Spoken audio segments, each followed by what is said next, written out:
성형 연예인들의 수술 전후를 비교한 사진이 인터넷에 오르고 몇 시간 뒤 해당 연예인은 실시간 검색어 1위에 오르며 전국적인 화제를 모읍니다. 최근 가장 관심을 끈 연예인은 탤런트 신은경 씨. 그냥 겹사돈 할까? 응? 그래 어떻게 시원하겠어? 네가 내 장래까지 다 망쳐놔야. 이렇게 강인하고 막 이런 얼굴 때문에 자꾸 화가 날 일이나 강인한 그런 느낌으로 자꾸 인생이 좀 평탄하지 못하고 풍지풍파가 많은 게 아닌가. 코믹 연기로 명성을 얻었던 배우 신희 씨도 몰라보게 달라진 외모로 눈길을 끌었습니다. 이미지 별세하기가 힘든 얼굴이다라는 생각이 어느 순간 딱 들더라고요. 그래서 이것도 하나의 방법이 될 수 있지 않을까? 턱 부분이 많이 달라져서 정말 딴 사람이 된 것 같이 그래서 좀 놀랐어요. 긴 턱 때문에 고민했던 개그맨 임혁필 씨나 강유미 씨, 김지혜 씨, 모델 이판희 씨까지 얼굴 아래쪽이 크게 바뀌었습니다. 턱을 옮기면서 조금 안으로 넣거든요. 네, 그래갖고 뭐 입술이 뭐 작아진다기보다 좀 안쪽으로 들어가니까. 이들의 공통점은 모두 턱의 위치와 모양을 바꾸는 이른바 양악 수술을 받았다는 것. 양악 수술이 뭐길래 나도 해볼까 하는 일반인들의 관심도 높아질 수밖에 없습니다. 이렇게 생겼는데 여기가 이렇게 들어가는 거잖아요. 얼굴 자체가 이렇게 되고. 부럽죠, 많이. 그 양악 수술 저도 많이 하고 싶은 생각 많았는데. 얼굴을 작고 갸름하게 만들어 동안이 되게 해준다는 양악 수술이 최근 큰 인기를 끌고 있습니다. 얼굴 뼈를 잘라내 옮기는 큰 수술인데도 위험성이나 부작용은 잘 알려져 있지 않은데요. 연예인 수술 사진 뒤에 가려진 양악 수술의 위험성과 수술을 권하는 일부 병원들의 상수를 취재했습니다. 한 집 건너 한 집에 성형외과가 들어선 서울 강남구 신사동. 이곳에서 양악 수술은 최근 가장 뜨는 성형 수술입니다. 치아 성형을 전문으로 하는 한 치과. 최근 유명 배우가 이곳에서 양악 수술을 받았다는 소식이 알려지면서 상담을 받는 데만 1시간 가까이 기다려야 했습니다. 저희가 오늘이 토요일이라서 대기시간이 많죠. 처음에 수술실 2개에서 지금 8개의 수술실이 생겼고요. 환자는 미어 터지는데 어떡해요. 축축할 수밖에 없잖아요. 근처 다른 병원엔 중국인 손님을 전담하는 직원까지 따로 두고 있습니다.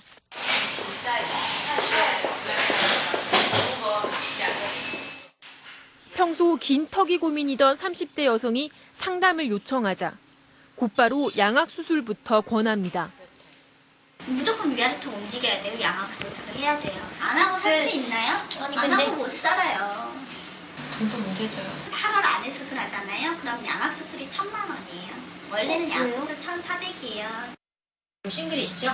시집 잘 하시면 하셔야 돼요. 위험한 걸 물었어야 돼요. 비용 쪽으로 판단할 것 같고 한가는 이용해서 중간도 있으니까. 양악 수술은 원래 치료 목적으로 고안됐습니다. 유달리 긴 턱이나 얼굴 비대칭 때문에 아랫니와 윗니가 맞지 않을 경우 음식물을 잘 씹지 못하거나 통증에 시달리는데 교정만으로는 한계가 있는 이런 환자들을 치료하기 위한 수술이었습니다. 윗턱인 상악과 아래턱인 하악의 모양과 위치를 다 바꾼다고 해서 양악 수술로 불리는데 윗턱을 가로로, 아래턱은 세로로 일부를 잘라내 비정상적인 턱의 위치를 바로잡습니다. 한마디로 얼굴뼈를 잘라내 깎은 뒤 다시 끼워 맞추는 겁니다. 주걱턱, 무턱, 비대칭, 돌출입인 경우에 그렇게 안모상의 문제와 기능상의 문제를 같이 가지고 계신 환자분의 경우에는 충분히 얼굴도 작아지고 균형 잡힌 얼굴도 되고 그리고 기능도 좋아지고. 이 수술은 얼굴 모양을 구조적으로 바꾸기 때문에 쌍꺼풀 수술이나 코 높이기에 비해 극적인 효과가 나타납니다. 문제는 전신 마취를 한 상태에서 뼈를 잘라내는 대수술이어서 위험성이 적지 않다는 겁니다. 입안으로 수술을 하다 보니까 제일 중요한 게 이 숨구멍, 간호, 기도에 또 수술 후에 부종으로 이 기도가 막히는 경우가 뭐 자주는 아니지만 가끔 있는 걸로 알고 있습니다. 수술 자체의 위험성도 있지만 또 마취의 위험성도 많습니다. 회복 과정도 매우 고통스럽습니다. 수술 뒤 며칠 동안은 절개 부위인 입속에서 피가 흘러나오는데 턱뼈를 고정시키기 위해 입을 묶어놓기 때문에 뱉어내지도 못해 호스를 연결해야 합니다. 보통 심한 붓기가 빠지는 데만 2-3달씩 걸리기 때문에 사회생활이 힘들고 한동안은 식사도 제대로 못합니다. 한 달 동안은 거의 주스 그런 거밖에 못 먹었어요. 직장 그만뒀고요. 그 다음에 한 1개월에서 3개월은 아무도 못 만났어요. 수술 비용 역시 무려 2천만 원 안팎. 다른 성형 수술에 비해 많게는 10배 이상 비용이 듭니다. 이런데도 얼굴이 작아지고 아래턱에 V라인이 그려지는 효과 때문에 요즘엔 양악 수술이 미용 성형으로 더 널리 알려진 상황입니다. 이를 틈타 일부 병원에선 굳이 수술이 필요하지 않은 사람에게도 수술을 권하고 있습니다. 얼굴이 작고 갸름한 편인 22살 강모 씨. 아랫니가 조금 들쑥날쑥한 게 고민인 강 씨와 함께 서울 강남의 한 성형외과를 찾았습니다. 양악 수술에 관심을 보이자 연예인을 거론하며 적극적으로 수술을 권합니다. 양악을 하게 되면 효과는 있을 거예요. 왜냐하면 이번에 신은경 씨도 외관상에 큰 문제가 되진 않지만 양악을 했을 때 결과가 굉장히 좋은 사람들이 진품을 일으키잖아요. 성형외과 5곳에서 상담을 받았는데 이 가운데 2곳이 양악 수술을 권했습니다. 양악 수술을 하면 아까와 같이 이렇게 얼굴이 작아지는 효과를 볼 수 있어요. 더 극대화된 양악 수술이라는 것은 그 위아래 앞길이가 변하는 거예요. 이 길이감이 뒤로 들어가면서 뚜렷해지기 때문에 효과가 뚜렷한 거죠. 이런 병원들의 특징은 수술 위험성에 대한 자세한 설명을 생략한다는 것. 팔다리 부러진 것처럼 똑같이 골절을 시켜서 이동시키는 수술을 하는 거예요. 나 완전 대수술 같아요. 대수술이 아니라 그냥 보편적인 수술이에요. 보편적인 수술. 정말 수술이 필요한 건지 강 씨와 함께 대학병원에서 정밀 진단을 받아봤습니다. 옆모습 봤을 때는 뭐 크게 개선돼야 될 부분은 없으신 것 같고요. 교정적으로 보시면 아래 치열이 조금 삐뚤삐뚤한 게 있으셔서 요거는 간단히 교정으로 해결이 가능합니다. 턱 성형을 한다 해도 치아 교정이나 턱뼈를 조금 깎아내는 정도만으로도 미용적 효과를 충분히 낼 수 있다는 겁니다. 오히려 양악 수술을 할 경우 입술이 아래로 처지는 등 부작용이 생길 수 있다고 말합니다. 골격적이나 치아 분석을 했을 때 다 정상 범주로 결과가 나왔어요. 만약에 정말 너무 얼굴 길이가 줄이고 싶다고 그렇게 원하신다면은 뭐 수술은 할 수 있겠지만은 그만큼 부작용이 많이 있다는 거를. 실제로 최근 양악 수술이 인기를 끌면서 부작용을 호소하는 사례가 급증하고 있습니다. 양악 수술이 요즘 뭐 대세를 이루다시피 하면서 필요도 없는 수술을 자꾸 남발하면서 여러 가지 부작용을 만들고 있습니다. 그래서 뭐 최근 들어서 뭐 한 달에 많으면 10건까지 양악 수술 부작용을 호소하면서 이제 찾아오시는 분들이 있는데 2년 전 사랑니를 뽑으러 치과에 갔다 양악 수술을 권유받은 36살 장모 씨. 나이가 이렇게 들었는데 실제로 안 가는 이유가 이 광대랑 턱뼈랑 입이 돌출되면 인상이 싸나 보이기 때문에 남자들이 싫어한대요. 그리고 이 수술을 하는 즉시 인생 역전이 되고 좋은 남자를 만날 수 있으며. 그럴듯한 말에 장 씨는 2천만 원이나 들여 수술을 받았습니다.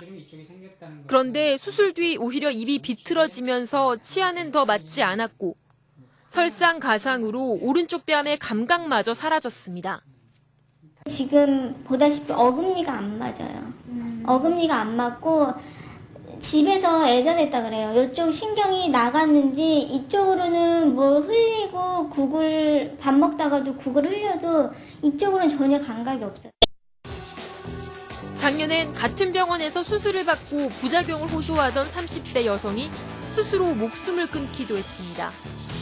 재작년 양악 수술을 받은 최모 씨는 수술 뒤 얼굴 한쪽이 심하게 비틀어졌고 턱 주위에 극심한 통증이 찾아왔습니다. 최 씨의 일기장은 깨어있는 시간이 지옥이다. 아래턱 신경이 쪼그라드는 느낌이 든다며 고통을 호소하는 글로 가득했습니다. 통증이 너무 심하니까 일상생활 전혀 못하는 거죠. 어디 가서 이제 계속 아프니까 인상 쓰고 앉아있고 하루하루가 그러니까 잠자는 게 제일 행복하다고 정도로 수면제를 먹으면 웬만하면 거의 잤어요. 최 씨는 결국 양악 수술한 것이 큰 실수였다는 말을 남기고 작년 11월 목을 매 숨졌습니다. 심지어는 수술을 전후한 사망사고도 잇따르고 있습니다.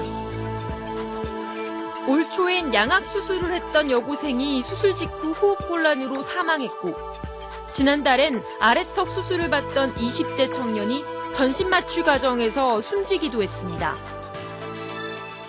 악성 고열증이라고 하는 질환인데요. 이제 그게 마취로 인해서 발현이 돼서 이제 말 그대로 이제 체온이 비상식적으로 이제 올라가는 질환이죠. 1급 응급 상황으로 보통 여겨지고요. 이런 사고와 부작용은 가려진 채 양악 수술이 갈수록 관심을 끄는 이유는 무엇일까? 그 이면에는 일부 병원들의 교묘한 스타 마케팅이 자리 잡고 있었습니다. 특별한 혜택을 주고 연예인들을 수술한 뒤 수술 전후 사진을 공개해 화제를 불러일으키는 겁니다. 다른 연예인들도 뭐 그렇겠지만 저희 같은 경우에는 그런 속성들이 너무 많이 들어와요. 그 경우는 그래도 제 주요자는 권인이라고 얘기를 해서 실제로 배우 신은경 씨와 신희 씨가 수술 후 병원장과 함께 찍은 사진이 공개된 뒤 해당 병원들은 엄청난 광고 효과를 누리고 있습니다. 어저 씨가 양악 수술했습니다라고 기사가 나오는 부분은 서로 윈윈 하는 거죠. 나 성형했습니다 하고 당당하게 밝힐 수 있는 거. 그러면서 이목을 받을 수 있다는 거. 그리고 병원은 그런 일을 빌미로 해서 기사를 만드는 거죠. 어떤 병원은 수술을 잘한다는 입소문을 만들기 위해 무료로 성형받을 사람을 모은 뒤 인터넷에 홍보용 수술 후기를 올리게 하는 방법까지 동원하고 있습니다. 이럴 땐 수술 전후의 변화가 가장 큰 사람을 고르는 게 제일 첫 번째 원칙. 거기서 뭐 피부 밀고 뭐 깎고 다 하는 거죠. 그러니까 수술을 해놓고도 또 가상의 또 성형을 해버리는 거예요. 그러면 누가 봐도 완전히 굉장히 드라마틱한 결과가 나오는 거죠. 그리고 이런 미끼를 보고 찾아온 사람들은 절대 놓치지 않는다고 합니다. 어차피 성형이라는 거는 지금 성형외과 시장은 환자 입고로 돈이거든요. 그렇기 때문에 약간의 어떤 빌미만 보인다 그러면 충분히 권유는 가능하죠. 성형수술도 경쟁력 있는 외모를 갖추기 위한 하나의 수단일 수 있다는 시각도 물론 있습니다. 하지만 양악수술은 차원이 다르다는 게 경험자들의 말입니다. 이게 쉬운 수술은 아니거든요, 정말. 정말 목숨 담보로 하는 건데 연예인들이 계속 하다 보면 일반인들도 그냥 쉬운 수술인 줄 알 거 아니에요. 근데 정말 큰 대수술이거든요. 정말 많이 힘들고 정말 많이 아프고. 의료윤리는 팽개친 채 오로지 돈을 벌기 위해 위험한 수술부터 권하는 일부 병원들의 상술이 그래서 더 씁쓸해집니다.